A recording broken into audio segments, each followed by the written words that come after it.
The United States is using its military to secure our interests unapologetically in our hemisphere. We're a superpower, and under President Trump, we are going to conduct ourselves as a superpower. It is absurd that we would allow a nation in our own backyard to become the supplier of resources to our adversaries, but not to us, to hoard weapons from our adversaries, to be able to be positioned as an asset against the United States rather than on behalf of the United States. Sovereign countries should be able to do what they want to do. The Monroe Doctrine and the Trump Doctrine is all about securing the national interests of America. For years, we sent our soldiers to die in deserts in the Middle East to try to build them parliaments, to try to build them democracies, to try to give them more oil, to try to give them more resources.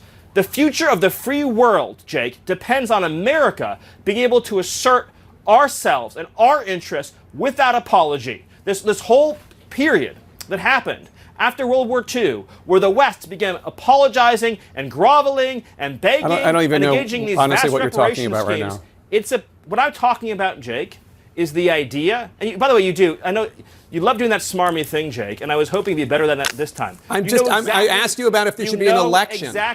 I asked you if there would be an election in Venezuela. That's what I asked. I said, why was the president so quick to dismiss Machado? You answered that question. And then I said, the objective, Jake, is security and stability for the people of Venezuela. With our help and leadership, that country will become more prosperous than it has ever been in its whole history. Venezuelans but the will woman be richer running Venezuela right now is and part more of the Maduro secure regime. and better off. There will be conversations, Jake, about all of these guideposts along the way. The reason why I was giving you that speech, which I know you didn't want to hear, is because you're approaching this from the wrong frame.